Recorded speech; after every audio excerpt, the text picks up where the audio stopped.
दोस्तों, आज जब भारत अपनी आजादी के 75 वर्ष पूरे करके अपनी स्वतंत्रता का अमृत महोत्सव मना रहा है, हम सब इस ऐतिहासिक लाल किले पर जमा हैं, जहां हर साल हमारी आजादी का परचम देश के प्रधानमंत्री जी फहराते हैं।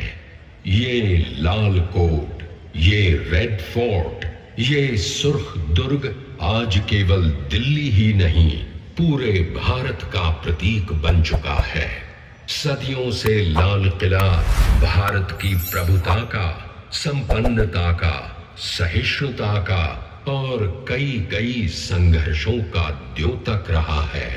आज ये लाल किला खुद एक पृष्ठभूमि बनने जा रहा है, जिस पर आप देखेंगे भारत की महायात्रा गाथा और सुनेंगे हमारी प्यारी भारत माता, हमारी मातृभूमि की कहानी।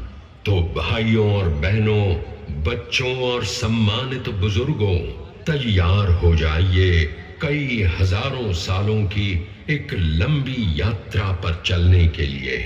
प्रस्तुत है मातृभूमि।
मातृभूमि ने पहली बार देखा। मेरा भारत तो हमेशा से सोने की चिड़िया कहलाता था और एक के बाद एक कई स्वर्णिम काल देखता रहा है। अब मेरी जन्म कुंडली ही देख लीजिए।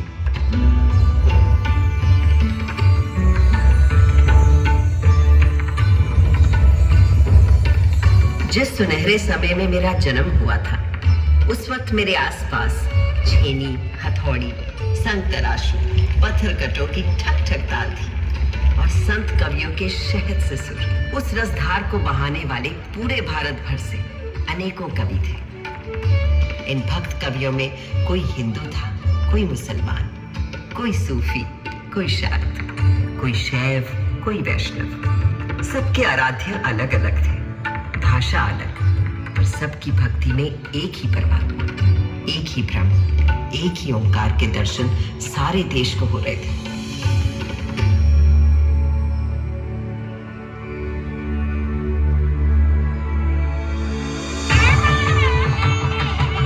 यही तो दिखता है हमारे देश के त्योहारों में, जब एक ही दिन, एक ही मुहूर्त, जैसे मकर संक्रांति पर खिलाते हैं अलग अलग उत्सव रंग।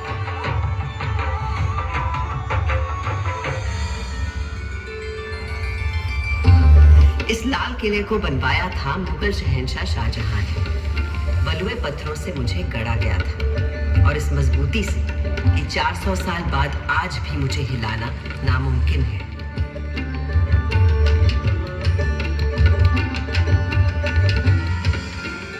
बिल्कुल उसी तरह जैसे है मेरे देश के विचार, सिद्धांत, उसूल।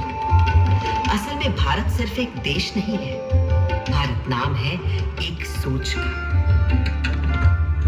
मुझे बनाने वाले मुगल तो हिंदुस्तान में मेहमान बनकर आए थे, पर फिर यहीं के होकर रह गए। भारत ने तो हमेशा हर विश्वास, हर विचार के लोगों को अपना समझकर अपनाया है और कहा है अतिथि देवो भव। मगर उससे भी बहुत पहले भारत ने कई स्वर्णिम युग देखे थे, जैसे था हमारे देश का वैदिक युग। सरित सरस्वती नदी के तीर बैठे जब ऋषि मुनि गंभीर, समिधा अग्नि आहुति और यज्ञ तपस्या कर हुए सब प्रज्ञ, रचने लगे वो वेद पुराण ऋग अथर्व यजुर और साम, शोध किए सब जीवन तत्व, खोज निकला प्रकृति का सत्व, जीवात्मा परमात्मा है एक, माया भ्रम से लगे अनेक, आत्मा अजर अमर अछेद, अनादि अनंत अखंड अभेद। वेदों को रचने वाले इन ऋषियों ने दुनिया को जीवात्मा, आत्मा, परमात्मा की जिस एक की बात हमें सिखाई थी, उसी को श्री कृष्ण ने धर्म क्षेत्र कुरुक्षेत्र की युद्ध भूमि में अर्जुन को सुनाया था। जैसे पुराने कपड़ों को उतारकर मनुष्य नए कपड़े पहन लेता है, उसी प्रकार आत्मा भी पुराने शरीर को त्याग कर नया शरीर धारण करती है। इस आत्मा को ना तो शस्त्र काट सकता है और ना आग इसे जला सकती है, ना इसे पानी भिगा सकता है और ना ही हवा उसे सुखा सकती है। तब से आज तक आत्मा की संस्कृति ही भारतीय संस्कृति की आत्मा है और ओम की ध्वनि उस परम ब्रह्म का स्वरूप।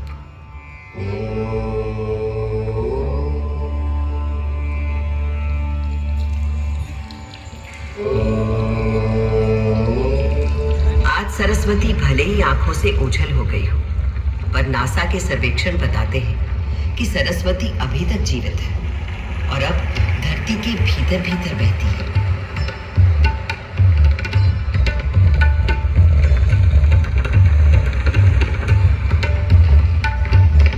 मगर मेरे देश की शुरुआत तो उस वैदिक युग से भी पहले की है।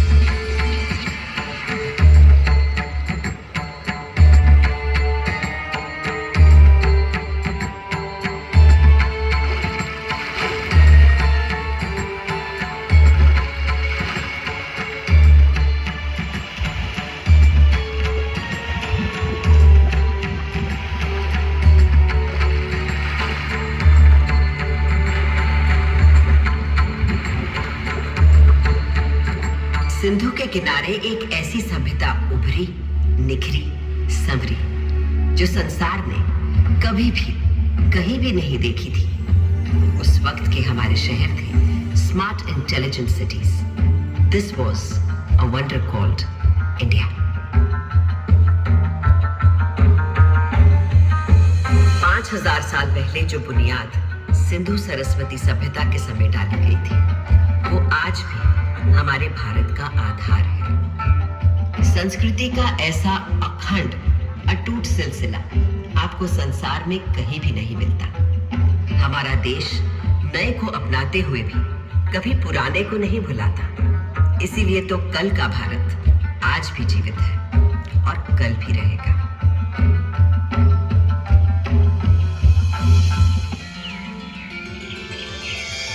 एक और बड़ी विशेषता है मेरे भारत की, सत्य की खोज। भारत नाम का अर्थ ही है भा, यानी प्रकाश, और उसकी खोज में लगा हुआ व्यक्ति। प्रकाश यानी सत्य की खोज में केवल योगी, मुनि, ऋषि ही नहीं, सुख सुविधा में पले बढ़े राजा राजकुमार भी किसी से कम नहीं रहे।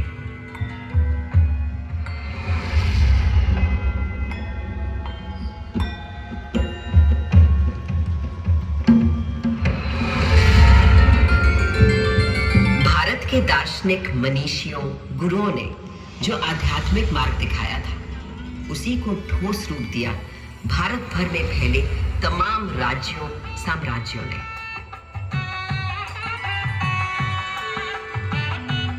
दूसरी तरफ थे हमारे अभूतपूर्व वैज्ञानिक, गणितज्ञ, खगोल शास्त्री और वैद्य। हजारों बरस पहले पृथ्वी की परिधि की सही नाप, मंगल और चंद्र तक का फासला और धरती से सूर्य की बराबर दूरी, सब बिना किसी दूरबीन या उपग्रह का सहारा लिए, केवल अपनी गणित, बीजगणित, ज्यामिति और खगोल ज्ञान से।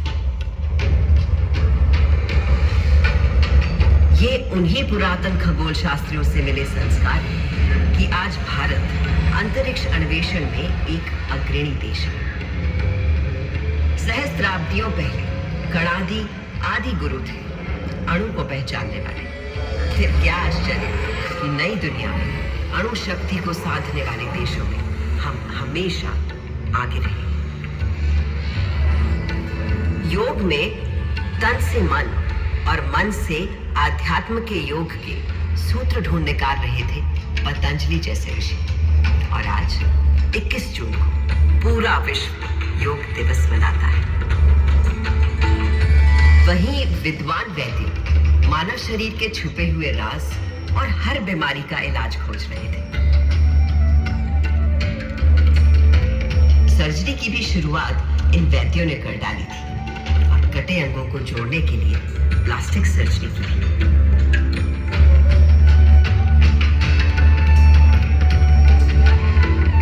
इन भारतीय वैद्यों से मिली प्रेरणा ही तो है कि कोविड आने पर आत्मनिर्भर भारत ने कुछ ही महीनों में खुद बीमारी का टीका बनाकर 1 साल के अंदर टीके लगा डाले।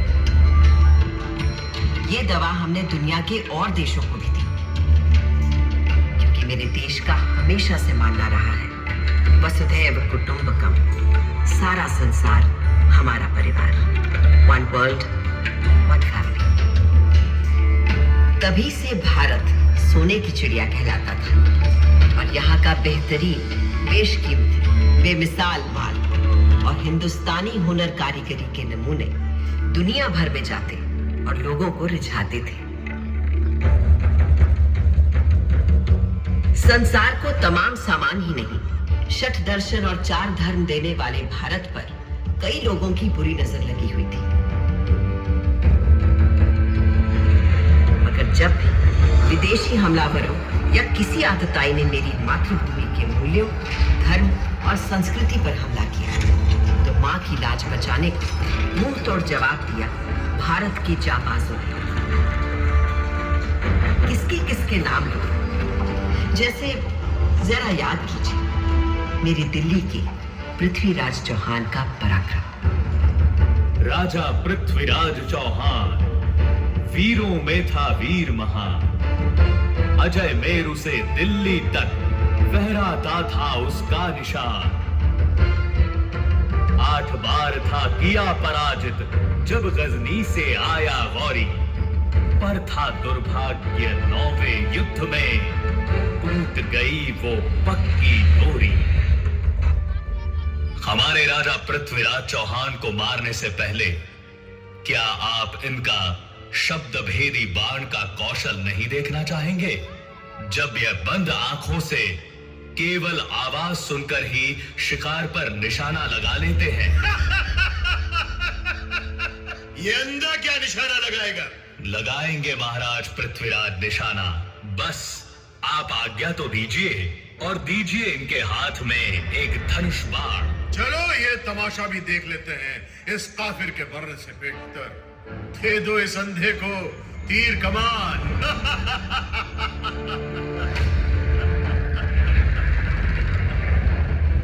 4 बांस 24 गज अंगुल अष्ट प्रमाण, दाऊ पर सुल्तान है मत चूक्यो चौहान।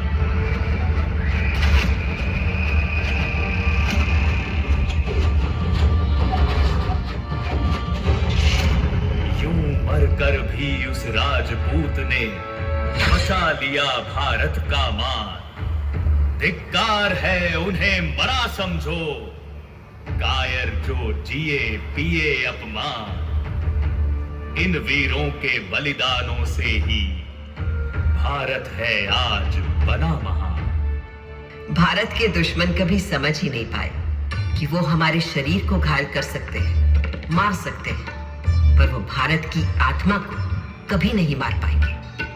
तभी तो आज जब इजिप्ट, ग्रीस, रोम, लैटिन अमेरिका की इंका, माया, फारस की अवस्था और चीन की पुरानी संस्कृतियां सब नष्ट हो चुकी है, तो केवल भारत की पुरातन संस्कृति, संस्कार, सभ्यता, धर्म, विचार, आध्यात्मिकता अभी भी जिंदा है, जावेद और जागृत है। आज भी घर की पहली रोटी गाय को दी जाती है। आज भी सुबह सुबह लोग चींटियों को आटा खिलाते हैं। हर घर, आंगन, पोल में चिड़ियों के लिए दाना पानी रखा जाता है। आज भी हम पेड़ों, प्रकृति, निसर्ग को किसी देवता सा पूजते हैं और नदियों को मां मानते हैं। और ये सब तब से जब किसी ने एनवायरमेंटल बैलेंस और क्लाइमेट चेंज का नाम भी नहीं सुना था। मेरे भारत पर एक काला साया तब पड़ा जब गोरे अंग्रेजों ने छल बल से हमें अपना गुलाम बना लिया। पर ये सूरत गैरतमंद हिंदुस्तानियों को कतई कबूल नहीं थी। सन था 1857। सुनो भाइयों, कथा सुनो 57 की। कान खोल कर सुनो, कथा है क्रांति के पहले सावन की। अंग्रेजों की धूप कड़ी थी, धरती पर थी आफत। 57 की गर्मी पाकर खिल उठी थी बगावत। सारे भारत में आग लगी थी, क्या झांसी क्या अंबाला, पंजाब, बिहार, अवध, झारखंड, दिल्ली हो या बंगाला। वो क्रांति भले ही कुचल दी गई, पर उसी दिन से शुरू हो गया था एक नया स्वतंत्रता संग्राम।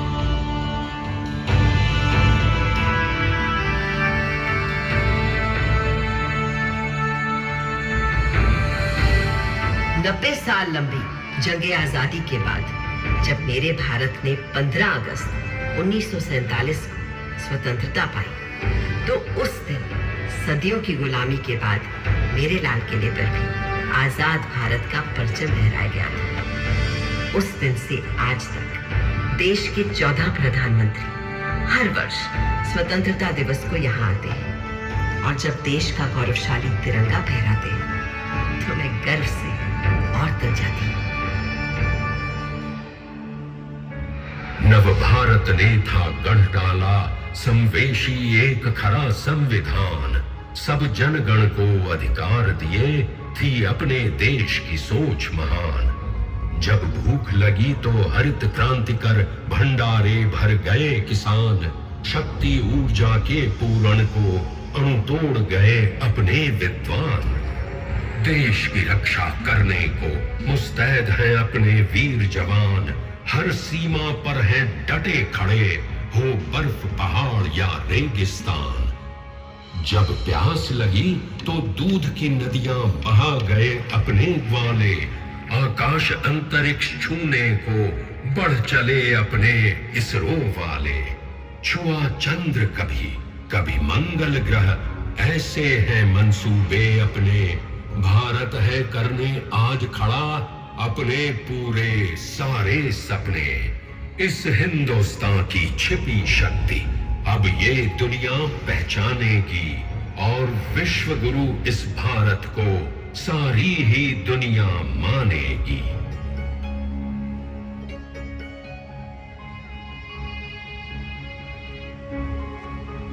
400 सालों में मैंने बहुत कुछ बदलते देखा है, पर जिस तेजी से अपने देश में बदलाव आज मैं देख रही हूं वो अद्भुत है, अद्वितीय है। और मुझे विश्वास है भारत एक ऐसा उन्नत, विकसित, उज्ज्वलित भारत होगा जिसे शायद मैं भी पहचान नहीं पाऊंगी।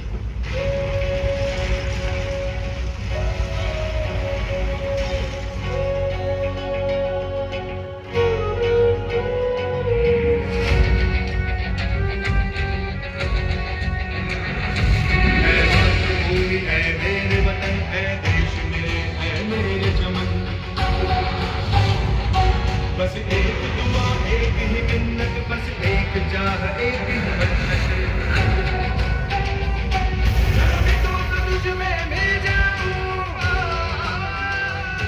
जब भी तुम तुझ में मिल जाऊं, जिससे पा जाऊं मैं जन्नत। है मातृभूमि, है मेरे वतन, है देश मेरे, है मेरे चमन।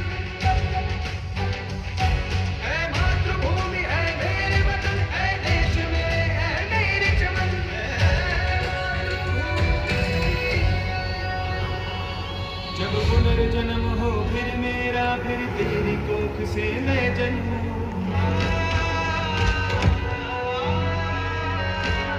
फिर तेरे जल से प्राण मिले, फिर तेरी हवा में सांसें। फिर से आकर इस धरती पे धम्मं शरणं के बोल सुन। धम्मं शरणं गच्छामि, धम्मं शरणं गच्छामि। फिर शांति, अहिंसा और सत्य के शुभ रास्ते पर ही मैं चलूं।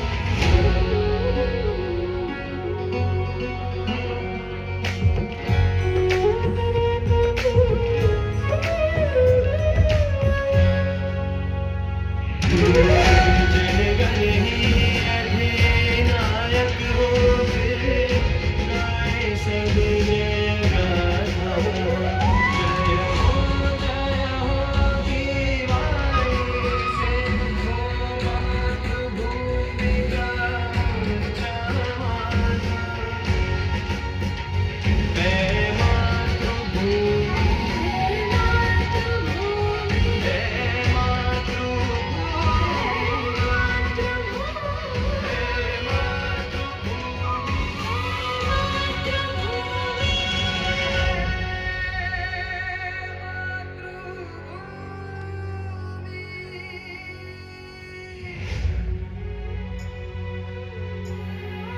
दोस्तों, भारत की स्वतंत्रता के 75 साल बाद और आजादी के अमृत महोत्सव के साथ ये तय है कि आने वाला समय भारत का है और 21वीं सदी भारत की सदी होगी।